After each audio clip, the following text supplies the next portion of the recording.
എല്ലാ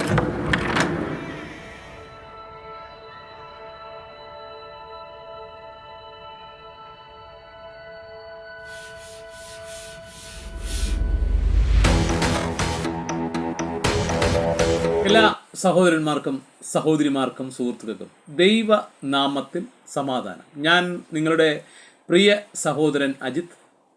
ഉണരൂ ക്രിസ്ത്യാനികളെ ഉണരൂ എന്ന യൂട്യൂബ് ചാനലിലേക്ക്, ക്രിസ്ത്യാനികളുടെ ശ്രദ്ധയ്ക്ക് എന്ന ഫേസ്ബുക്ക് കൂട്ടായ്മയിലേക്ക്, വാട്സാപ്പ് ഗ്രൂപ്പ് അംഗങ്ങൾ ദൈവനാമത്തിൽ എൻ്റെ ഇന്നത്തെ വീഡിയോയിലേക്ക് സ്വാഗതം ചെയ്തുകൊള്ളു. ഇന്ന് ഞാൻ നിങ്ങളോട് പറയുവാൻ ആഗ്രഹിക്കുന്ന വീഡിയോ, ദൈവം ഏകനെന്ന് പറയുമ്പോൾ കലിപൂണ്ട് തെറി വിളിക്കുന്ന തൃത്വ പെന്തക്കോസ്തുകാർ എന്നാണ് ഞാനിന്ന് ഒരു വീഡിയോയിൽ കൂടി പറയാൻ ആഗ്രഹിക്കുന്നത്. ഈ വീഡിയോ പറയാനുണ്ടായ സാഹചര്യം, ഇന്നത്തെ ദിവസം ഒരു സംഭവം ഉണ്ടായി.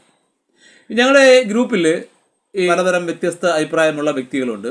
അതിൽ യേശു മാത്രം ദൈവം, യേശുവാണ് ദൈവം എന്ന് വാദിച്ചു കൊണ്ടിരിക്കുന്ന ഒരു വ്യക്തിയാണ് കല്ലൂർ ദേശത്തുള്ള ഈ പീറ്റർ മാത്യു എന്ന് പറയുന്ന ഒരു സഹോദരൻ. പീറ്റർ മാത്യു കല്ലൂർ എന്നാണ്. ഒരു 70 വയസ്സ് പ്രായം വരുന്ന ഒരു വ്യക്തിയായിട്ടാണ് അത് കാണിച്ചിരിക്കുന്നത്. ഫോട്ടോയൊക്കെ അതാണ് കൊടുത്തിരിക്കുന്നത്. ഇനി ഈ വാട്സാപ്പിലുള്ള ഫോട്ടോകളും പേരുകളും നമുക്ക് പൂർണ്ണമായും അത് വിശ്വസിക്കാൻ പറ്റില്ല. പലർക്കും ഒരുപാട് ഫേക്ക് നെയിമുണ്ട്, ഫേക്ക് ഇഷ്ടം പോലെയുണ്ട്. ഫോട്ടോയും ഒരാളെ ഫോട്ടോ വെച്ചിരിക്കും, ചിലപ്പോൾ വേറെ ചില ചിത്രങ്ങളായിരിക്കും. ഒരു ഫോട്ടോ വയ്ക്കാൻ മടിക്കും. അതെന്തുമായിക്കോട്ടെ, നമ്മൾ അവരുടെ വ്യക്തിപരമായ കാര്യങ്ങളിലേക്ക് കടന്നു പോകുന്നില്ല. അവർ പറയുന്ന ആശയങ്ങളിലേക്കാണ് ഇന്ന് കടന്നു പോകുന്നത്. അദ്ദേഹം ഈ ഗ്രൂപ്പിലുള്ള മറ്റൊരു അംഗമാണ് സജി പി കോശി എന്ന് പറയുന്നത്. എൻ്റെ ഒരു ഫേസ്ബുക്ക് സുഹൃത്തുക്കളിൽ ഒരാളാണ്. അദ്ദേഹത്തോട് ഇദ്ദേഹം വെല്ലുവിളിച്ച് ചോദിക്കുകയാണ്, പിതാവായ ഏക ദൈവം മാത്രമേ ഉള്ളൂ എന്നൊരു വാക്യം തനിക്ക് കാണിച്ചു തരാമടോ എന്നാണ് പുള്ളി ചോദിക്കുന്നത്. പുള്ളി ഇതുവരെയും 65 വയസ്സായി പെന്തക്കോസ്തിൽ നിൽക്കുന്ന ആളാണ്. അദ്ദേഹം യേശുവിനെ ദൈവമായും അല്ലെങ്കിൽ തൃത്വത്തെ അനുകൂലിച്ചൊക്കെ സംസാരിക്കുന്ന ഒരു വ്യക്തിയാണ്. അപ്പോൾ അദ്ദേഹം 65-70 വയസ്സായ ഒരു വ്യക്തി ദൈവം ഏകൻ എന്നുള്ളൊരു വാക്ക് ബൈബിളിൽ വായിച്ചിട്ടില്ല എന്നുള്ളതാണ് അത്ഭുതകരമായ സത്യം. പിതാവായ ഏകദൈവം എന്ന് മാത്രം പറയുന്ന ഒരു വാക്യം ചോണയുണ്ടെങ്കിൽ പോസ്റ്റ് ചെയ്യടാ. 25 ഭൂമിയും കൊണ്ട് നടക്കുന്ന ഭ്രാന്തൻ, എടാ ഭ്രാന്തൻ സജി കോശി, നിനക്ക് ചോണയുണ്ടെങ്കിൽ ഒരു വാക്യം ആ വാക്യമായിട്ട് പോസ്റ്റ് ചെയ്യണം. ഞാനിത് ഇങ്ങനെ വീണ്ടും വീണ്ടും ഉണ്ടാക്കിക്കൊണ്ട് നടക്കുന്നത് തനിക്ക് നാണമുള്ളവനാണ്. 26ാമത്തെ ഭൂമി 100 കൊണ്ട് കയറാനിരിക്കുന്ന വിവരം കേട്ടെ. പെന്തക്കോസ്തുകാർക്ക് അറിയില്ല, ദൈവം ഏകനാണെന്ന് അവർക്ക് അറിയില്ല. ഇതുവരെ ബൈബിൾ എടുത്ത് വായിച്ചു നോക്കിയിട്ട് ഉൽപ്പത്തി മുതൽ വെളിപ്പാട് പുസ്തകം വരെയുള്ള പുസ്തകങ്ങളിൽ ഒരിടത്തും അവർ കണ്ടിട്ടില്ല എന്നാണ് ഈ വ്യക്തി പറയുന്നത്.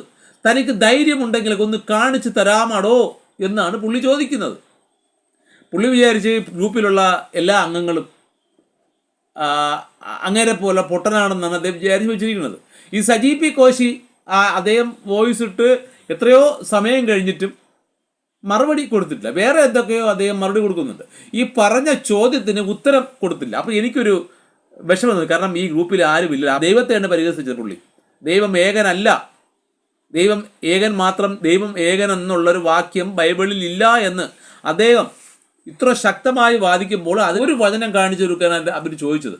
അപ്പോൾ എനിക്ക് അതിൽ മനസ്താപം ഉണ്ടായി. ഞാൻ തന്നെ ഇടയ്ക്ക് കയറി പറഞ്ഞു, ഒന്നല്ല എത്ര വചനം വേണമെങ്കിലും തരാം. ഞാൻ പഴയ നിയമത്തിൽ നിന്നും 5 വാക്യവും പുതിയ നിയമത്തിൽ നിന്നും 1 ഡസൻ വാക്യങ്ങൾ അല്ലെങ്കിൽ 12 വാക്യങ്ങൾ താങ്കൾക്ക് തരാമെന്നൊരു പോസ്റ്റ് ഇട്ട് കഴിഞ്ഞാൽ പുള്ളിക്ക് ചമ്മിപ്പോയി. പുള്ളി വിചാരിച്ച് പുള്ളി ചോദിച്ച ചോദ്യങ്ങൾക്ക് ആർക്കും മറുപടി നൽകാൻ കഴിയില്ല, എല്ലാ മണ്ടന്മാരാണ് എന്നാണ് പുള്ളി വിചാരിച്ചത്. അപ്പോൾ ഞാൻ മറുപടി കൊടുത്തപ്പോൾ പുള്ളി പെട്ടെന്ന് റൂട്ട് മാറി. പിന്നെ പറഞ്ഞു, ഞാൻ ദൈവം ഏകനല്ല എന്നുള്ള ബൈബിളിൽ പറയുന്നത് ദൈവം തൃത്വനാണ്, ദൈവം പിതാവാണ്, ദൈവം പുത്രനാണ്, ദൈവം പരിശുദ്ധാത്മാവ് എന്നുൾപ്പെടുന്ന 3 ദൈവത്തെ പറ്റിയാണ് വിശുദ്ധ ബൈബിളിൽ പറയുന്നു എന്ന് പുള്ളി പറയുന്നു. അപ്പോൾ ഞാൻ അങ്ങോട്ട് ചോദിച്ചു, അങ്ങനെയുള്ള തെളിവ് തരാമോ എന്ന് ചോദിച്ചപ്പം പുള്ളി അങ്ങോട്ട് പൂര തെറിയാണ്. എൻ്റെ മരിച്ചുപോയ അച്ഛനെ പറ്റിയും എൻ്റെ സുഖമില്ലാതെ കിടക്കുന്ന വീട്ടിൽ കിടപ്പിൽ കിടക്കുന്ന എൻ്റെ അമ്മയും വളരെ മോശമായി തെറി വിളിച്ച്, അത് എൻ്റെ മരിച്ചുപോയ എൻ്റെ അച്ഛന് മുമ്പേ മരിച്ച എൻ്റെ അമ്മൂമ്മ വരെ തെറി വിളിച്ചു പോയി. ഒരു പെന്തക്കോസ്റ്റ് പാസ്റ്ററോ ഒരു ഉപദേശിയോ അല്ലെങ്കിൽ അധ്യാപകനോ ആണെന്ന് തോന്നുന്നു. കാരണം പുള്ളിയുടെ ഇട്ടേക്കുന്ന ഈ ടൈമിൽ ഇട്ടേക്കുന്ന ഫോട്ടോ IPC എന്നുള്ള ഇന്ത്യ പെന്തക്കോസ്റ്റ് സഭ എന്നൊരു സഭയുടെ ഒരു വേദിയിൽ നിന്ന് പ്രസംഗിക്കുന്ന ഒരു ഫോട്ടോയാണ്. അപ്പോൾ അദ്ദേഹം ഒരു പാസ്റ്ററോ ഒരു ഉപദേശകനോ അല്ലെങ്കിൽ ഏതെങ്കിലും ഭാരവാഹിയോ അല്ലെങ്കിൽ ഒരു ബൈബിൾ കോളേജ് അധ്യാപകനോ ആവാം. അദ്ദേഹം ഇതെങ്ങനെ പദവികൾ എന്തോ ഉള്ളതായ ആളെന്ന് തോന്നുന്നു. അദ്ദേഹം സ്വയം ഭയങ്കര അഹങ്കാരം. അദ്ദേഹത്തെ ആരും ഉപദേശിക്കാൻ പാടില്ല, അദ്ദേഹത്തെ ആരെങ്കിലും വചനം പഠിപ്പിക്കാൻ പാടില്ല എന്നാണ് പുള്ളി പറഞ്ഞുകൊണ്ട് തെറി വിളിച്ചിരിക്കുന്നത്. ഞാൻ അതിൻ്റെ വീഡിയോ എൻ്റെ ഈ ടൈം ലൈനിൽ തൊട്ട് താഴെ തന്നെ ഉണ്ട്. ഇത് ഇന്ന് ഞാൻ പോസ്റ്റ് ചെയ്തില്ല എന്നുണ്ടെങ്കിൽ പുള്ളി ഇത് ഡിലീറ്റ് ചെയ്താൽ പിന്നെ ആരും അത് കേൾക്കത്തില്ല. ഇവർ പെന്തക്കോസ്റ്റ് പാസ്റ്റർമാരല്ലേ, അവരെ ആ പെന്തക്കോസ്റ്റ് ഉപദേശികളുടെ മഹത്വം, അവരുടെ വിശുദ്ധി, അവരുടെ ഇതെല്ലാം എന്താണെന്ന് അവർ ആർക്കും അറിയില്ല. അവർ വെള്ളപൂശിയ കല്ലറ എന്ന് യേശു പല ദുരുപദേശകന്മാരായ സദൂക്യരെയും അങ്ങനെ പല ആൾക്കാരുടെയും പറ്റി യേശു അത് പറഞ്ഞു. ആ പറഞ്ഞ ശരിക്കും അന്ന് സദൂക്യരെ പറ്റി അല്ലെങ്കിൽ പരീശന്മാരെ പറ്റി അല്ലെങ്കിൽ കപട ശാസ്ത്രികൾ അല്ലെങ്കിൽ കപട പ്രവാചകന്മാർ ആണെങ്കിലും അത് ശരിക്കും ഈ ഫലവത്തായിരിക്കുന്നത് പെന്തക്കോസ്തുകാരാണ് ഏറ്റവും കൂടുതൽ ദുരുപദേശം ലോകത്തിൽ പ്രചരിപ്പിക്കുന്നത്. അത് വെറും ഉപദേശമല്ല. യുക്തിവാദികളെ പോലെ ദൈവത്തെയും ബൈബിളിനെയും പരിഹസിച്ചല്ല, അവർ ബൈബിൾ കയ്യിലെടുത്തുകൊണ്ട് അതിലുള്ള വചനങ്ങൾക്ക് വിരുദ്ധമായ ഉപദേശങ്ങൾ സമൂഹത്തിനും അവരുടെ സഭയ്ക്കും നൽകുന്നു. ദൈവം ചെയ്യരുത് എന്ന് പറയുന്ന കൽപ്പനകൾ ഇവർ ചെയ്യുവാൻ കൽപ്പിക്കുന്നു. ദൈവം ചെയ്യണം, നിർബന്ധമായും ചെയ്യണം എന്ന് പറയുന്ന കൽപ്പനകൾ നിങ്ങൾ ഒരു കാരണവശാലും ചെയ്യരുത് എന്ന് സഭയ്ക്ക് പുറത്തും ഇവർ പഠിപ്പിക്കുന്നു. പീറ്റർ മാത്യു കല്ലൂർ എന്ന പാസ്റ്ററുടെ ചോദ്യങ്ങൾക്ക് ഏക ദൈവമേ ഉള്ളൂ എന്നൊരു വാക്യം താങ്കൾ കാണിച്ചു തരാമോ എന്നുള്ളൊരു ഞാനൊരു മറുപടി കൊടുത്തത്, ആദ്യം കൊടുത്ത വാക്യം പഴയ നിയമത്തിൽ ന്യായപ്രമാണത്തിലെ 1-ാമത്തെ കൽപ്പനയാണ്. പുറപ്പാട് പുസ്തകം 20-ാം അധ്യായം അതിൻ്റെ 1, 2, 3 വാക്യങ്ങൾ. ദൈവം ഈ വചനങ്ങളൊക്കെയും അരുളി ചെയ്തു. അടിമ വീടായ മിസ്രയീം ദേശത്ത് നിന്ന് നിന്നെ കൊണ്ടുവന്ന യഹോവയായ ഞാൻ നിന്റെ ദൈവമാകുന്നു, ഞാനല്ലാതെ നിനക്ക് മറ്റൊരു ദൈവവും ഉണ്ടാകരുത് എന്ന്. ഇത് ന്യായപ്രമാണത്തിലെ 1-ാമത്തെ കൽപ്പനയാണ്. 10 കൽപ്പനയിലെ 1-ാമത്തെ കൽപ്പനയാണ് ഞാനല്ലാതെ മറ്റൊരു ദൈവം ഉണ്ടാകരുത്, അന്യ ദൈവങ്ങൾ പാടില്ല എന്നുള്ള ബേസിക്, ബൈബിളിൻ്റെ ഏറ്റവും പ്രധാനപ്പെട്ട ബേസിക് ആയിട്ടുള്ള കൽപ്പന 1-ാമത്തെ കൽപ്പനയാണ്. ഈ കൽപ്പനയാണ് പെന്തക്കോസ്തുകാർ പരസ്യമായി ലംഘിച്ച് അവരുടെ വിശ്വാസികളെ ഈ പ്രമാണം തെറ്റിക്കുവാൻ പഠിപ്പിക്കുന്നത്. അതിൽ തൃത്വമാണ് ദൈവം എന്ന് പറയുന്നത്. പിതാവ് ഒരു ദൈവം, പുത്രൻ ഒരു ദൈവം, പരിശുദ്ധാത്മാവ് ഒരു ദൈവം എന്നാണ് അവർ സഭയെ പഠിപ്പിക്കുന്നത്. ഇത് ഏത് ഭാഗത്ത് ഉണ്ടെന്ന് പറഞ്ഞാൽ അവർക്ക് തെളിയിച്ചു തരാൻ പറ്റില്ല. പക്ഷെ അവരുടെ അഭിമാനമായ ഉപദേശമാണ് തൃത്വം. പിന്നെ വേറൊരു ആൾക്കാർക്ക് ദ്വത്വമുണ്ട്, 2 ദൈവമുണ്ട്. പരിശുദ്ധാത്മാവ് കട്ടാവും, പിതാവും പുത്രനും മാത്രമാണ് ദൈവം. അങ്ങനെ ഒരു ദ്വത്വ പെന്തക്കോസ്തുകാരുണ്ട്. പിന്നെ 3-ാമതൊരു പെന്തക്കോസ് എന്ന് പറഞ്ഞാൽ യേശു ആണ് യഹോവയായ ദൈവം എന്ന് വാദിക്കുന്ന ഒരു ഗ്രൂപ്പ്. അവരെ യേശുനാമ പെന്തക്കോസ്തുകാരെന്നാണ് അറിയപ്പെടുന്നത്. ഇങ്ങനെ 3 വിഭാഗം പെന്തക്കോസ്തുകാർ ഇന്ന് കേരളത്തിൽ പല ഭാഗങ്ങളിലായി നിലനിൽപ്പുണ്ട്. അവർ പലരും അങ്ങോട്ടും ഇങ്ങോട്ടും ചാഞ്ചാടി, വിശ്വാസികൾ സ്ഥിരമായി നിൽക്കാതെ അങ്ങോട്ടും ഇങ്ങോട്ടും ചാഞ്ചാടി നിൽക്കുന്ന ഒരു ഉപദേശകരായി മാറിയിട്ടുണ്ട്. ഇനി നമുക്ക് 2-ാമത്തെ വചനത്തോട് ചേർന്നതല്ല, യെശയ്യാ പ്രവാചകൻ 43-ാം അധ്യായം അതിൻ്റെ 10-ാമത്തെ വാക്യത്തിൽ യഹോവയുടെ അരുളപ്പാട്, എനിക്ക് മുമ്പേ ഒരു ദൈവവും ഉണ്ടായിട്ടില്ല, എൻ്റെ ശേഷം ഉണ്ടാകുകയുമില്ല. അവിടെ ദൈവം ഞാൻ മാത്രമാണ്, എനിക്ക് മുമ്പേ ഒരു ദൈവമില്ല എന്നും എനിക്ക് ശേഷം ഒരു ദൈവം ഇനി ഉണ്ടാകുകയില്ല എന്നും ഈ യെശയ്യാ പ്രവാചകനിലൂടെ ദൈവം ഇസ്രായേൽ ജനത്തോട് സംസാരിച്ചു. നിങ്ങൾ ഒരു കാരണവശാലും അന്യ ദൈവങ്ങളിലേക്ക് കിടക്കരുത്, അങ്ങനെ ഒരു ഉപദേശമോ അങ്ങനെ ഒരു കൽപ്പനയോ ഞാൻ നിങ്ങൾക്ക് തന്നിട്ടില്ല.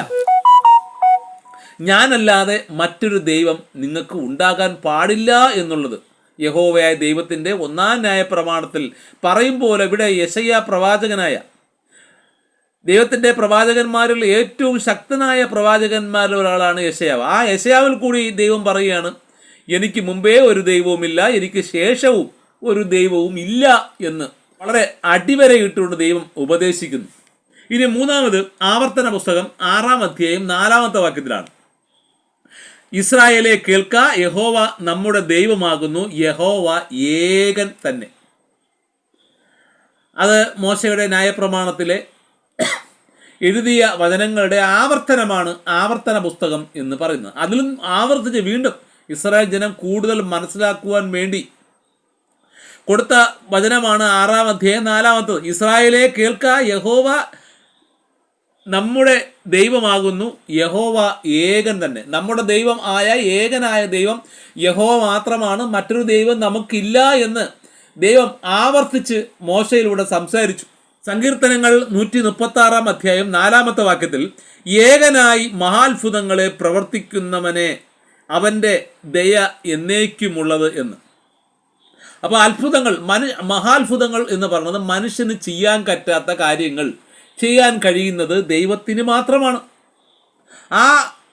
ആ അത്ഭുതങ്ങൾ, അടയാളങ്ങൾ എന്നുള്ളത് ആ ദൈവത്തിൻ്റെ ആത്മാവ് ഒരു മനുഷ്യനിൽ വന്ന് അവ അത്ഭുതങ്ങളും അടയാളങ്ങളും ചെയ്തിട്ടുണ്ട്. ദാവീദ് പോലുള്ള പോരാളികൾ, വെറും നിസ്സാരനായ പയ്യൻ വലിയൊരു സൈന്യത്തെ കീഴ്പ്പെടുത്തുന്നു. അതുപോലെ തന്നെ പല വ്യക്തികൾ, പഴയ കാലത്തുള്ള മല്ലന്മാരായിട്ടുള്ള പല ആൾക്കാരും മനുഷ്യന് ചെയ്യാൻ പറ്റുന്ന പല അത്ഭുതങ്ങളും മനുഷ്യൻ ചെയ്തിട്ടുണ്ട്. അത് ദൈവത്തിൻ്റെ ആത്മാവിൻ്റെ അഭിഷേകമുണ്ടാകുമ്പോൾ ആ ദൈവമാണ് ചെയ്യുന്നത്, ആ മനുഷ്യൻ അതിനൊരു പാത്രം മാത്രമേ ആകുന്നുള്ളൂ. സെഹരിയാവ് 14-ാം അധ്യായം 9-ാമത്തെ വാക്യത്തിൽ, യഹോവ സർവഭൂമിക്കും രാജാവാകും, അന്നാളിൽ യഹോവ ഏകനും അവൻ്റെ നാമം ഏകവുമായിരിക്കും എന്ന് അവിടെ പറയുന്നു. അപ്പോൾ സെഹരിയ പ്രവചനത്തിലൂടെ ദൈവം പറഞ്ഞത് യഹോവ സർവഭൂമിക്കും രാജാവാകുന്നു. ഇസ്രായേൽ ജനത്തിന് മാത്രമല്ല, ലോകത്തിലെ സകല രാജ്യങ്ങൾക്കും രാജാവായി യഹോവ മാറും. അന്നാളിൽ യഹോവ ഏകനെന്നും അവൻ്റെ നാമം ഏകവുമായിരിക്കും എന്ന് അവിടെ പറയും. നാമം എന്ന് ഉദ്ദേശിക്കുന്നത് പേരല്ല, യഹോവയുടെ വചനങ്ങൾ മാത്രമേ ലോകത്ത് ഉണ്ടായിരിക്കുകയുള്ളൂ. മറ്റ് ഒരു ദൈവത്തിൻ്റെയോ നാമം, അതായത് വചനങ്ങൾ അവിടെ ഉണ്ടാകുകയില്ല.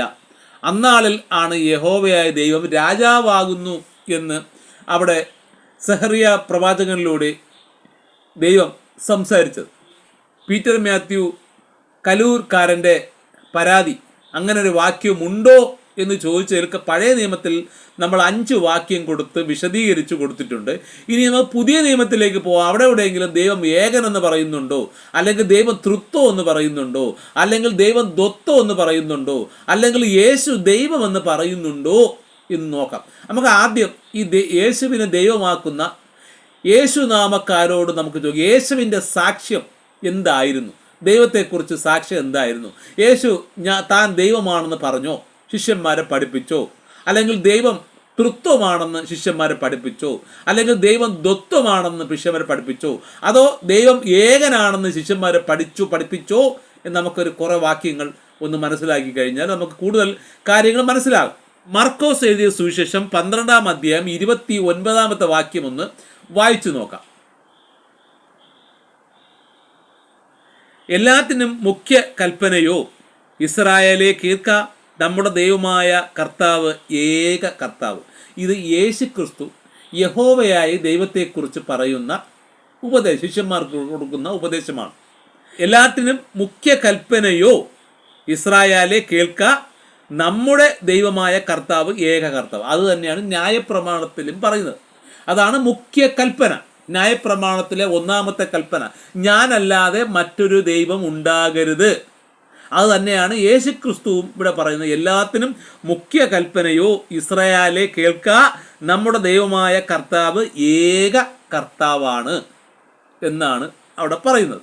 ഇനി യേശുവിൻ്റെ മറ്റൊരു സാക്ഷ്യത്തിലേക്ക് പോകാം. യേശു എന്താണ് അടുത്ത് ദൈവത്തെപ്പറ്റി സാക്ഷീകരിച്ചത്?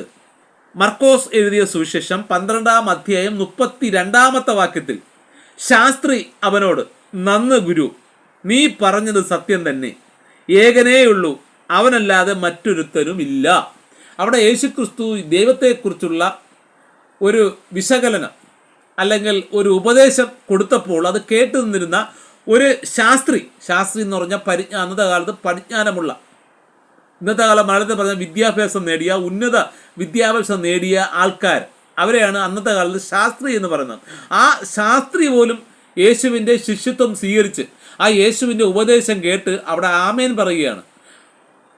ശാസ്ത്രി അവരോട് നല്ലതാണ്, അങ്ങ് പറഞ്ഞ് നന്നായി, ഗുരു നീ പറഞ്ഞത് സത്യം തന്നെ, ഏകനേയുള്ളൂ, അവനല്ലാതെ മറ്റൊരുത്തനുമില്ല എന്ന് പറഞ്ഞു. യേശു നേരത്തെ പറഞ്ഞ എല്ലാത്തിനും മുഖ്യ കൽപ്പനയാണെന്ന് പറയുന്നു. അതുപോലെ യേശുവിൻ്റെ പഠിപ്പീര് കേട്ട് യേശുവിൻ്റെ ശിഷ്യനായ ഒരു ശാസ്ത്രം അതിഗംഭീരമായി പഠിച്ചവരാണ് ശാസ്ത്രി. ആ ശാസ്ത്രി പോലും യേശുക്രിസ്തുവിൻ്റെ ശിഷ്യത്വം തീരിച്ച് യേശു പറഞ്ഞ ഉപദേശത്തെ അംഗീകരിക്കുകയാണ്. ദൈവം ഏകനേ ഉള്ളൂ, അത് യഹോവയായ ദൈവമാണ്, ആ തൻ്റെ പിതാവായ യഹോവയായ ദൈവമാണ് ആ തൻ്റെ പിതാവെന്ന് അവിടെ യേശു ശാസ്ത്രിയെ പഠിപ്പിക്കുമ്പോൾ ശാസ്ത്രി അവിടെ ആമേൻ പറയുകയാണ്. ഇനി നമുക്ക് അടുത്ത മൂന്നാമത്തെ പുതിയ നിയമത്തിലെ യേശുക്രിസ്തുവിൻ്റെ സാക്ഷ്യത്തിലേക്ക് കടന്നു ചെല്ലാം. യോഹന്നാൻ 5:44 പറയുന്നു, തമ്മിൽ ബഹുമാനം വാങ്ങിക്കൊണ്ട് ഏക ദൈവത്തിൻ്റെ പക്കൽ നിന്നുള്ള ബഹുമാനം അന്വേഷിക്കാത്ത നിങ്ങൾക്ക് എങ്ങനെ വിശ്വസിക്കാൻ കഴിയും എന്ന് യേശു തൻ്റെ ശിഷ്യന്മാരോട് അല്ലെങ്കിൽ തൻ്റെ ഇസ്രായേലിലെ മറ്റു ജനത്തോട്, ദുരുപദേശത്തെ വിശ്വസിച്ച സമൂഹത്തോട് യേശു ക്രിസ്തു ചോദിക്കുകയാണ്. തമ്മിൽ ബഹുമാനം വാങ്ങിക്കൊണ്ട്, തമ്മിൽ ബഹുമാനം എന്ന് പറഞ്ഞാൽ ഒരു മനുഷ്യൻ മറ്റൊരു മനുഷ്യനെ ബഹുമാനിക്കുന്നു അല്ലെങ്കിൽ സ്നേഹിക്കുന്നു. അത് ദൈവവചനം അനുസരിക്കുമ്പോൾ മാത്രമാണ് ഒരു മനുഷ്യൻ മറ്റൊരു മനുഷ്യനെ സ്നേഹിക്കുന്നത്.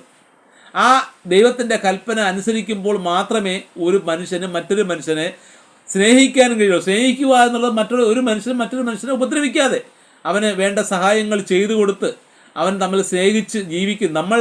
നമ്മളെ തന്നെ സ്നേഹിക്കും പോലെ ഒരുവൻ മറ്റൊരു മനുഷ്യനെ സ്നേഹിക്കുമ്പോൾ അവൻ ദൈവകൽപ്പന പ്രമാണിച്ചു എന്നാണ് അർത്ഥം. കാരണം ദൈവകൽപ്പന അങ്ങനെയാണ്. അങ്ങനെ വാങ്ങിക്കൊണ്ട് ഏകദൈവത്തിൻ്റെ പക്കൽ നിന്നുള്ള ബഹുമാനം അന്വേഷിക്കാത്ത നിങ്ങൾക്ക് എങ്ങനെ വിശ്വസിക്കാൻ കഴിയും? യേശു പറഞ്ഞ കൽപ്പനകൾ, യേശു പറഞ്ഞ അത്ഭുതങ്ങൾ, അടയാളങ്ങൾ നിങ്ങൾക്ക് എങ്ങനെ വിശ്വസിക്കാൻ പറ്റും? കാരണം നിങ്ങൾ തമ്മിൽ സ്നേഹമില്ല, അതുപോലെ ദൈവത്തെയും സ്നേഹമില്ല. ദൈവത്തിൻ്റെ പക്കൽ നിന്നുള്ള ബഹുമാനം അന്വേഷിക്കാത്ത, ബഹുമാനം എന്നുള്ളത് ദൈവത്തിൻ്റെ വചനം എന്താണെന്ന് പഠിക്കാത്ത നിങ്ങൾക്ക് ദൈവത്തെ എങ്ങനെ പ്രസാദിപ്പിക്കാൻ പറ്റും? ഒരു മനുഷ്യൻ മറ്റൊരു മനുഷ്യനെ എങ്ങനെ സ്നേഹിക്കാൻ പറ്റും? തമ്മിൽ എങ്ങനെ ബഹുമാനം കൊടുക്കാൻ പറ്റും? അത് ദൈവവചനം പഠിക്കുമ്പോൾ, അത് ദൈവവചനം അനുസരിക്കുമ്പോൾ, അത് ദൈവവചനം പ്രമാണിക്കുമ്പോൾ, ദൈവവചനം മറ്റുള്ളവരെ പഠിപ്പിക്കുമ്പോഴാണ് അത് സാധ്യമാകുന്നതെന്ന് അവിടെ യേശുക്രിസ്തു യോഹന്നാൻ എഴുതിയ 5-ാം വാക്യം 44-ാമത്തെ വാക്യത്തിൽ വളരെ വ്യക്തമായി പറയുന്നു. ഇനി അടുത്ത് യോഹന്നാൻ എഴുതിയ സുവിശേഷം 17-ാം അധ്യായം 3-ാമത്തെ വാക്യത്തിൽ പറയുന്നു, ഏക സത്യമായ നിന്നെയും നീ അയച്ചിരിക്കുന്ന യേശുക്രിസ്തുവിനെയും അറിയുന്നത് തന്നെ നിത്യജീവനാകുന്നു എന്നാണ്. അപ്പോൾ അവിടെ യേശുക്രിസ്തു അട്ടിവരട്ടെ വേണം, ഏക സത്യ ദൈവമായ നിന്നെയും യഹോവയെയും നീ അയച്ചിരിക്കുന്ന യഹോവയായ ദൈവം അയച്ച യേശുക്രിസ്തുവിനെയും, യേശു എന്ന അഭിഷിക്തനെയും, ക്രിസ്തു എന്ന് പറഞ്ഞാൽ അഭിഷിക്തൻ എന്നാണ് അർത്ഥം. ദൈവത്തിൻ്റെ ആത്മാവിൻ്റെ അഭിഷേകമുള്ള മനുഷ്യൻ എന്നാണ് ക്രിസ്തു എന്ന വാക്കിൻ്റെ അർത്ഥം. അപ്പം ദൈവം അഭിഷേകം ചെയ്ത് അയച്ച ക്രിസ്തുവിനെയും അറിയുന്നത് തന്നെ നിത്യജീവൻ എന്ന് പറഞ്ഞാൽ ഒരു മനുഷ്യനിൽ നിത്യമായി ജീവൻ ഉണ്ടാകുന്ന അവസ്ഥ. ദൈവത്തിൻ്റെ പരിശുദ്ധാത്മാവ് ഒരു മനുഷ്യനിൽ വസിക്കുന്ന അവസ്ഥയാണ് ജീവൻ ഉണ്ടാകുക എന്ന് പറയുന്നത്. ഒരു മനുഷ്യൻ ദൈവവചനം അനുസരിക്കാതെ പാപിയായി ജീവിക്കുന്ന മനുഷ്യൻ മരിച്ച മനുഷ്യനാണ് ദൈവത്തിൻ്റെ കണ്ണിൽ. മനുഷ്യരുടെ കണ്ണിൽ അവൻ ജീവിച്ചിരിക്കുക, പക്ഷെ ദൈവത്തിൻ്റെ കണ്ണിൽ അവൻ മരിച്ചവനാണ്. അവൻ ജീവനുള്ളവനായി മാറുന്നത് ദൈവകൽപ്പന പ്രമാണിക്കുമ്പോൾ, അല്ലെങ്കിൽ ദൈവത്തോട് ചെയ്യുന്ന കൽപ്പനാ ലംഘനം എന്ന പാപം ചെയ്യുന്നവൻ ആ പാപങ്ങൾ എന്താണെന്ന് പഠിച്ച് ആ പാപത്തെക്കുറിച്ച് ഓർത്ത് മാനസാന്തരപ്പെട്ട് ആ പാപങ്ങൾ ദൈവത്തോട് ഏറ്റുപറഞ്ഞ് ഒരു അഭിഷിക്തൻ്റെ കീഴിൽ സ്നാനപ്പെട്ടാൽ അവൻ വിശുദ്ധനായി മാറും. ആ ഒരു ചിന്ത അവനിൽ ഉണ്ടായാൽ അവൻ വിശുദ്ധനായി. അതാണ് ഇവിടെ പറയുന്നത്. അവനിൽ നിത്യജീവൻ വസിക്കുവാനുള്ള യോഗ്യത നേടും. വിശുദ്ധന് മാത്രമേ യേശുക്രിസ്തുവിൻ്റെ ശിഷ്യനാകുവാനുള്ള യോഗ്യത നേടുകയുള്ളൂ. അത് സ്നാനപ്പെട്ട് പാപങ്ങൾ ദൈവത്തോട് ഏറ്റുപറഞ്ഞ് സ്നാനപ്പെട്ട് ഒരു അഭിഷേകത്തിൻ്റെ കീഴിൽ സ്നാനപ്പെട്ട് എന്നാൽ മാത്രമേ അവനിൽ ദൈവത്തിൻ്റെ ആത്മാവ് വരികയുള്ളൂ. അപ്പോൾ ഏകസത്യമായ ദൈവം നിന്നെയും നീ അയച്ചിരിക്കുന്ന യേശുക്രിസ്തുവിനെ അറിയുന്നത് തന്നെ നിത്യജീവനാകുന്നു. ഇവിടെ യോഹന്നാൻ എഴുതിയ സുവിശേഷം 14-ാം അധ്യായം 15-ാമത്തെ വാക്യത്തിൽ യേശുക്രിസ്തു പറയുന്നു, നിങ്ങൾ എന്നെ സ്നേഹിക്കുന്നുവെങ്കിൽ എൻ്റെ കൽപ്പനകളെ കാത്തുകൊള്ളും. എന്നാൽ ഞാൻ പിതാവിനോട് ചോദിക്കും, അവൻ സത്യത്തിൻ്റെ ആത്മാവ് എന്ന മറ്റൊരു കാര്യസ്ഥൻ എന്നേക്കും നിങ്ങളോടുകൂടെ ഇരിക്കേണ്ടതിന് നിങ്ങൾക്ക് തരും എന്നാണ്. അപ്പോൾ യേശുക്രിസ്തു പറയുന്നത്, എൻ്റെ വചനങ്ങൾ, നിങ്ങൾ എന്നെ സ്നേഹിക്കുന്നുവെങ്കിൽ നിങ്ങൾ എൻ്റെ വചനങ്ങളെ അനുസരിച്ചു കൊള്ളും. ഇന്ന് ഇന്ത്യയിൽ അനേകം ക്രിസ്ത്യാനികളുണ്ട്. കത്തോലിക്ക മുതൽ പെന്തക്കോസ്ത് വരെയുള്ള അനേകം ക്രിസ്ത്യാനികളുണ്ട്. പക്ഷേ ക്രിസ്ത്യാനികൾ എന്ന പേരേ ഉള്ളൂ, സ്വയം പ്രഖ്യാപിത ക്രിസ്ത്യാനികളാണ്. ക്രിസ്തുവിൻ്റെ വചനങ്ങൾ എന്താണെന്ന് പോലും അവർക്കറിയില്ല. ആ ക്രിസ്തുവിൻ്റെ വചനങ്ങൾ എന്താണെന്ന് പഠിച്ച് ആ വചനങ്ങൾ നമ്മൾ പ്രമാണിക്കുമ്പോഴാണ് നമ്മൾ ക്രിസ്ത്യാനിയായി മാറുന്നത്. അങ്ങനെ ആകുന്നവർക്ക് ആണ് ദൈവത്തിൻ്റെ പരിശുദ്ധാത്മാവ് കിട്ടുന്നതെന്ന് അവിടെ യേശുക്രിസ്തു പറയുന്നു. എൻ്റെ വചനങ്ങൾ അനുസരിച്ചാൽ ഞാൻ പിതാവിനോട് ചോദിക്കും, എന്നാൽ ആ പിതാവ് നിങ്ങൾക്ക് തൻ്റെ ആത്മാവായ പരിശുദ്ധാത്മാവിനെ തരുമെന്ന് യേശു യോഹന്നാനിലൂടെ 14-ാം അധ്യായം 15-ാമത്തെ വാക്യത്തിൽ വാഗ്ദത്തം കൊടുക്കുകയാണ് ശിഷ്യന്മാർക്ക്. അതാണ് ആ പെന്തക്കോസ്ത് നാളിൽ സംഭവിച്ചത്. ഇന്ന് പെന്തക്കോസ്ത് നാളിൽ നടന്ന ആ അന്യഭാഷയെ ഇന്ന് പെന്തക്കോസ്ത് പലതും ഭൂതത്തിൻ്റെ ഭാഷ പറഞ്ഞ്, അല്ലെങ്കിൽ വെളുവേടികൾ പറഞ്ഞ്, അല്ലെങ്കിൽ ബാഹുബലി സിനിമയിലെ കാലകൻ്റെ ഇങ്ക്ര ഉങ്ക്ര ബുങ്ക്ര അതൊക്കെ പറഞ്ഞ് അത് പരിശുദ്ധാത്മാവാണെന്ന് അവകാശപ്പെടുന്നു. ഒരിക്കലും പെന്തക്കോസ്തുകാർക്ക് പരിശുദ്ധാത്മാവിൻ്റെ അഭിഷേകം കിട്ടില്ല. കാരണം ഇവിടെ യേശു പറയുന്നു, നിങ്ങൾ എന്നെ സ്നേഹിക്കുന്നുവെങ്കിൽ എൻ്റെ വചനങ്ങളെ കാത്തുകൊള്ളും. പെന്തക്കോസ്തുകാർ അനുസരിക്കുന്ന യേശുവിൻ്റെ വചനം ഏതാണ്? ഒരെണ്ണം പറയാമോ? ഞാൻ ഈ ഗ്രൂപ്പിൽ പലരോട് ചോദിച്ചു, ഒറ്റയാൾക്ക് ഉത്തരമില്ല. പലർക്കും യേശു പറഞ്ഞ വചനം എന്താണെന്ന് പോലും അറിയില്ല എന്നുള്ളതാണ് പരമമായ സത്യം. ഇനി അപ്പോസ്തലന്മാർ പരിശുദ്ധാത്മാവ് കിട്ടണമെങ്കിൽ, അല്ലെങ്കിൽ ഒരു മനുഷ്യന് നിത്യജീവൻ കിട്ടണമെങ്കിൽ എന്താണ് ചെയ്യേണ്ടതെന്ന് അവിടെ പറയുന്നു. അത് അപ്പോസ്തല പ്രവൃത്തി 5-ാം അധ്യായം 32-ാമത്തെ വാക്യത്തിൽ പറയുന്നു, ഈ വസ്തുതയ്ക്ക് ഞങ്ങളും ദൈവം തന്നെ അനുസരിക്കുന്നവർക്ക് നൽകിയ പരിശുദ്ധാത്മാവും എന്നാണ് പറയുന്നത്. അപ്പം ദൈവം തന്നെ ദൈവത്തിൻ്റെ വചനങ്ങൾ അനുസരിക്കുന്ന മനുഷ്യർക്ക് ദൈവം കൊടുക്കുന്ന പരിശുദ്ധാത്മാവ് എന്ന് അവിടെ പറഞ്ഞു. യേശു പറഞ്ഞു അത് തന്നെ. യേശു പറഞ്ഞാൽ എൻ്റെ വചനങ്ങൾ പ്രമാണിക്കുന്നു. യേശു പറഞ്ഞു, എനിക്ക് സ്വതവേ ഒരു വചനങ്ങളുമില്ല, പിതാവായ ദൈവം എന്നോട് പറയുവാൻ കൽപ്പിച്ച വചനങ്ങൾ മാത്രമാണ് ഞാൻ ഇസ്രായേൽ ജനത്തോട് സംസാരിച്ചത്, അല്ലെങ്കിൽ ലോകത്തോട് സംസാരിച്ചത് എന്ന് അവിടെ പറയുന്നു. റോമർക്ക് എഴുതിയ അധ്യായം 3:30 ദൈവം ഏകനല്ലോ എന്ന് അപ്പോസ്തലനായ പൗലോസ് പറയുന്നു. അതേ പൗലോസ് തന്നെ എഴുതിയ ലേഖനം 16-ാം അധ്യായം 26-ാമത്തെ വാക്യത്തിൽ പറഞ്ഞു, ഏക ജ്ഞാനിയായ ദൈവത്തിന് യേശുക്രിസ്തു മുഖാന്തരം എന്നേക്കും മഹത്വം ഉണ്ടാകട്ടെ, ആമേൻ എന്നാണ്. ഏക ജ്ഞാനിയാണ്. അപ്പം ഏക ജ്ഞാനി എന്നുള്ളത് ദൈവം മാത്രമാണ്. ആ ജ്ഞാനമാണ് യേശുക്രിസ്തുവിൽ കൂടി ദൈവം സംസാരിച്ചത്. തൻ്റെ പരിശുദ്ധാത്മാവിൻ്റെ അഭിഷേകത്തിലൂടെ ദൈവം സംസാരിച്ചത് ആ ജ്ഞാനമാണ്. അപ്പം ജ്ഞാനി എന്നുള്ളത് ദൈവം മാത്രമാണ്. ഏക ജ്ഞാനി അത് ദൈവമാണ്. ഇനി അടുത്ത് 1 കൊരിന്ത്യർ 8-ാം അധ്യായം 4-ാമത്തെ വാക്യം, ഏക ദൈവമല്ലാതെ ദൈവമല്ല എന്നും അറിയുന്നു, പല ദേവന്മാരും കർത്താക്കന്മാരും ഉണ്ട് എന്ന് പറയുന്നുവല്ലോ എന്ന് പറയുന്നു. അപ്പം ഏക ദൈവമല്ലാതെ മറ്റൊരു ദൈവം ഇല്ല എന്ന് ഇവിടെ വീണ്ടും അപ്പോസ്തലനായ പൗലോസ് 1 കൊരിന്ത്യർ 8-ാം അധ്യായം 4-ാമത്തെ വാക്യത്തിൽ അടിവരയിട്ട് പറയുകയാണ്, ഏക ദൈവമല്ലാതെ മറ്റൊരു ദൈവം ഇല്ല എന്നും. പക്ഷേ പല ദേവന്മാരുണ്ട്, പല കർത്താക്കന്മാരുണ്ട്. ഇപ്പോൾ യേശുനാമ പൊട്ടന്മാരായ കുറേ ആൾക്കാരുണ്ട്. അവരൊക്കെ ഈ കർത്താവ് കർത്താവ് എന്ന് യേശുവിനെ ആൾക്കാർ കർത്താവേ കർത്താവ് എന്ന് വിളിച്ചു, അതുകൊണ്ട് യേശു ദൈവമാണെന്ന് പറയുന്നുണ്ട്. പിന്നെ ചില സ്ഥലങ്ങളിൽ ഈ യെശയ്യാ പ്രവാചകന്റെ പുസ്തകങ്ങളിൽ പോലെ ചിലടത്ത് വീരനായ ദൈവം എന്ന് പറഞ്ഞു, മൈറ്റി ഗോഡിനെ വീരനായ ദൈവം എന്നാണ് മലയാളത്തിൽ തർജ്ജമ ചെയ്തിരിക്കുന്നത്. അത് പൊട്ടത്തെറ്റാണ്. മൈറ്റി ഗോഡ് എന്ന് പറഞ്ഞാൽ വീരനായ ദേവൻ, അല്ലെങ്കിൽ ജയിച്ച ദേവൻ എന്നാണ് അർത്ഥം. ദേവൻ എന്ന് പറഞ്ഞാൽ ദൈവത്തിൻ്റെ പുത്രന്മാരെയാണ് ദേവന്മാർ എന്ന് പറയുന്നത്. ദൈവവചനം അനുസരിക്കുന്ന മനുഷ്യരാണ് ദൈവത്തിൻ്റെ പുത്രന്മാർ. അപ്പോൾ അങ്ങനെയുള്ളവരാണ് ദേവന്മാരെന്ന് പറയുന്നത്. അത് മൈറ്റി ഗോഡ് എന്ന് പറഞ്ഞാൽ ദേവനാണ്. നമുക്ക് സങ്കീർത്തന പുസ്തകങ്ങൾ 82-ാം അധ്യായം 6-ാമത്തെ വാക്യം വായിക്കാം, നിങ്ങൾ ദേവന്മാരാകുന്നു എന്നും നിങ്ങളെയൊക്കെയും അത്യുന്നതൻ്റെ പുത്രന്മാർ എന്നും പറഞ്ഞുവല്ലോ എന്ന് അവിടെ പറയുന്നു. അപ്പോൾ ദേവന്മാർ എന്ന് പറഞ്ഞാൽ ദൈവത്തിൻ്റെ പുത്രന്മാരാണ്. അത് മനസ്സിലാക്കുക.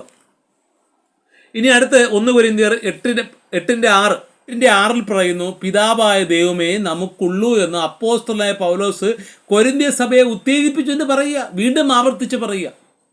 പിന്നെ 1 തിമോഥെയോസ് എഴുതിയ ലേഖനം 1-ാം അധ്യായം അതിൻ്റെ 17-ാമത്തെ വാക്യത്തിൽ വീണ്ടും അപ്പോസ്തലനായ പൗലോസ് പറയുക, നിത്യരാജാവായി അക്ഷയനും അദൃശ്യനും ആയ ഏക ദൈവത്തിന് എന്നേക്കും മഹത്വം എന്ന് അവിടെ പറയണം. അവിടെ ഏകദൈവത്വമാണ്, മഹത്വം കൊടുക്കുകയാണ് അപ്പോസ്തലനായ പൗലോസ്.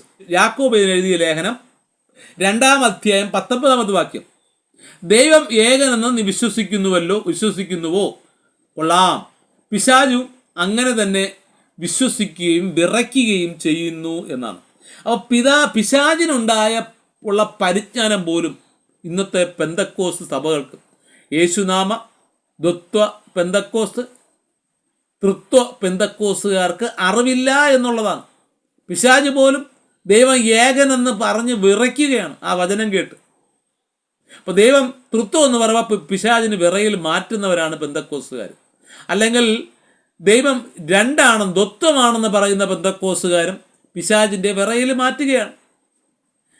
പിന്നെ യേശുവിനെ ദൈവമാക്കിയും പിശാചിൻ്റെ വിറയിൽ മാറ്റുകയാണ് പെന്തക്കോസ്ത് സമൂഹം, അല്ലെങ്കിൽ മറ്റ് ഇതേ വിശ്വാസമുള്ള അല്ലെങ്കിൽ ഇതേ ഉപദേശമുള്ള ക്രൈസ്തവ സമൂഹം. ശരിക്കും പറഞ്ഞാൽ പിശാചിൻ്റെ ദാസന്മാരാണ് പെന്തക്കോസ്തുകാർ. പിശാചിൻ്റെ വിറയിൽ മാറ്റുന്ന ദാസന്മാരായി പെന്തക്കോസ്തുകാർ അധപ്പതിച്ചു കഴിഞ്ഞു എന്ന് നിങ്ങൾ ഈ വീഡിയോ കാണുന്ന പ്രിയ സഹോദരങ്ങളെ നിങ്ങൾ തിരിച്ചറിയുക. നിങ്ങൾ ഒരിക്കലും അവരെ അനുകരിക്കാൻ പോകരുത്, അവരുടെ ഉപദേശങ്ങളെ നിങ്ങൾ കൈക്കൊള്ളരുത്. ഇനി അടുത്ത് യൂദ എഴുതിയ ലേഖനത്തിന് 1-ാം അധ്യായത്തിൽ അതിൻ്റെ 24-ാമത്തെ വാക്യം, വീഴാതെ വണ്ണം നിങ്ങളെ സൂക്ഷിച്ചു നിങ്ങളുടെ മഹിമ സന്നിധിയിൽ കളങ്കമില്ലാത്തവരായി ആനന്ദത്തോടെ നിർത്തുവാൻ ശക്തിയുള്ളവന് നമ്മുടെ കർത്താവായ യേശുക്രിസ്തു മുഖാന്തരം നമ്മുടെ രക്ഷിതാവായ ഏക ദൈവത്തിന് തന്നെ എന്ന് അവിടെ യൂദ എഴുതിയ ലേഖനത്തിലും യൂദയും പറയുക. പ്രിയ സഹോദരങ്ങളെ, ഇപ്പോൾ എവിടെയൊക്കെ തുടങ്ങി? ന്യായപ്രമാണത്തിൽ തുടങ്ങി, അനേകം പ്രവാചകന്മാരോട് പറഞ്ഞു, യേശുക്രിസ്തു പറഞ്ഞു, അപ്പോസ്തലന്മാർ പറഞ്ഞു, പൗലോസ് യേശുവിനെ കാണാത്ത അപ്പോസ്തലനായ പൗലോസ് പറഞ്ഞു, പിന്നെ യൂദ പറഞ്ഞു. ഇനി വെളിപ്പാട് കൂടി നോക്കാം. വെളിപ്പാടിൽ യോഹന്നാനുണ്ടായ വെളിപ്പാടിൽ ദൈവത്തെ പറ്റിയുള്ള സങ്കല്പം എന്താണെന്ന് അവിടെ അവസാനത്തെ പുസ്തകമായ ബൈബിളിലെ അതിലെന്ത് പറയുന്നു പരിശോധിച്ച് നോക്കാം. കർത്താവേ, ആർ നിന്റെ നാമത്തെ ഭയപ്പെടാതെയും മഹത്വപ്പെടാതെയും ഇരിക്കും, നീയല്ലോ ഏക പരിശുദ്ധൻ എന്നാണ് അവിടെ പറയുന്നത്. അപ്പം ദൈവം മാത്രമാണ് ഏക പരിശുദ്ധൻ.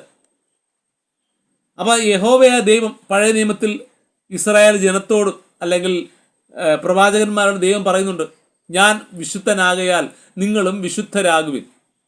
ആ വിശുദ്ധി എന്നുള്ളത് പരിജ്ഞാനമാണ്. ഒരു മനുഷ്യൻ തിരിച്ചറിയേണ്ട പരിജ്ഞാനമാണ് ബൈബിളിലെ ദൈവത്തിൻ്റെ കൽപ്പനകൾ. അത് തിരിച്ചറിയുമ്പോൾ മാത്രമേ അവൻ ജ്ഞാനിയാവുകയുള്ളൂ. ഏക ജ്ഞാനി ദൈവമാണ്. ആ ദൈവം തരുന്ന ജ്ഞാനമാണ് തിരുവെഴുത്ത് പുസ്തകം. ഉൽപ്പത്തി മുതൽ വെളിപ്പാടുള്ള പുസ്തകങ്ങൾ ദൈവത്തിൻ്റെ ജ്ഞാനമാണ്. അത് പഠിച്ച്, അത് വിശ്വസിച്ച്, അത് പ്രമാണിച്ച്, അത് മറ്റുള്ളവരെ പഠിപ്പിക്കുമ്പോഴാണ് നീയും ജ്ഞാനമുള്ളവരായി അല്ലെങ്കിൽ ദൈവത്തിൻ്റെ ജ്ഞാനിയായി നമ്മൾ വിശുദ്ധരായി മാറുന്നത്. ദൈവം പറഞ്ഞില്ല, മനുഷ്യൻ ഭൂമിയിലെ ഉപ്പാകുന്നു, അല്ലെങ്കിൽ മനുഷ്യൻ ദൈവത്തിൻ്റെ വിളക്കാകുന്നു, ദൈവത്തിൻ്റെ ലോകത്തിൻ്റെ പ്രകാശമാകുന്നുള്ളതാണ്. ഇരുട്ടെന്നുള്ളത് അന്ധകാര ശക്തിയാണ്, സാത്താൻ്റെ എതിർക്രിസ്തുവിൻ്റെ സർപ്പസന്തതികളുടെ ലോകമാണ് ഇരുട്ട്. ആ ഇരുട്ടിൽ വെളിച്ചം കാണിക്കേണ്ടവരാണ് ദൈവത്തിൻ്റെ മക്കൾ, ദേവന്മാർ, ദൈവത്തിൻ്റെ സന്തതികൾ, അത്യുന്നതൻ്റെ പുത്രന്മാർ, ദൈവത്തിൻ്റെ പുത്രന്മാർ. അതിലൊരാളാണ് യേശുക്രിസ്തു. ആ ദൈവത്തെ പഠിപ്പിക്കുവാൻ, ദൈവം ആരാണെന്നും എന്താണെന്നും ഏകനാണെന്നും പഠിപ്പിക്കാൻ വന്ന ആൾക്കാരെ പിടിച്ച് ഇന്നത്തെ സമൂഹം, സ്വയം പ്രഖ്യാപിത ക്രൈസ്തവ സമൂഹം, ക്രൈസ്തവ എന്തെന്നറിയാത്ത, യേശുക്രിസ്തു ആരെന്നറിയാത്ത, പരിശുദ്ധാത്മാവ് ആരെന്നറിയാത്ത, ദൈവം ആരെന്നറിയാത്ത പൊട്ടന്മാരായ പെന്തക്കോസുകാർ ഇത് തിരിച്ചറിയുന്നില്ലല്ലോ എന്ന് ഓർത്ത് ഞാനൊന്ന് വ്യസനപ്പെട്ടുകൊണ്ട് ഈ വീഡിയോ ചുരുക്കുകയാണ്. പ്രിയ പെന്തക്കോസ് സഹോദരങ്ങളെ, അല്ലെങ്കിൽ പ്രിയപ്പെട്ട പീറ്റർ മാത്യു കലൂർ സഹോദരോ, താങ്കൾ ഇനിയും തിരിച്ചറിയുക, ദൈവം ഏകനാണ്. താങ്കൾ ദൈവം ഏകനെന്നുള്ള വചനം ചോദിച്ചു. താങ്കൾ ദൈവം ഏകൻ മാത്രമേ ഉള്ളൂ എന്നൊരു വചനം താങ്കൾ ചോദിച്ചു. ഒരു വചനം ചോദിച്ചു. താങ്കൾക്ക് ഞങ്ങൾ 17ഓളം വാക്യങ്ങൾ തന്നു. ഒരുപാട് വാക്യങ്ങൾ ഇനിയുണ്ട്. അതിൻ്റെ വീഡിയോയുടെ ദൈർഘ്യം കൂടിപ്പോവും. വീഡിയോയുടെ ദൈർഘ്യം കൂട്ടിയാൽ എല്ലാവരും അത് കാണണമെന്നില്ല. അതുകൊണ്ട് പ്രിയ സഹോദര, താങ്കൾക്കൊരു മാനസാന്തരം ഞങ്ങൾ പ്രതീക്ഷിക്കുന്നു. താങ്കൾ ബൈബിളിനെ തിരിച്ചറിയുക. താങ്കൾ എന്നെ കുറേ തെറി വിളിച്ചു. എൻ്റെ മരിച്ചുപോയ അച്ഛനെയും എൻ്റെ മരിച്ചുപോയ അമ്മയുടെ അമ്മൂമ്മയെയും എൻ്റെ സുഖമില്ലാതെ കിടക്കുന്ന അമ്മയെയും താങ്കൾ ഒരുപാട് തെറി വിളിച്ചു.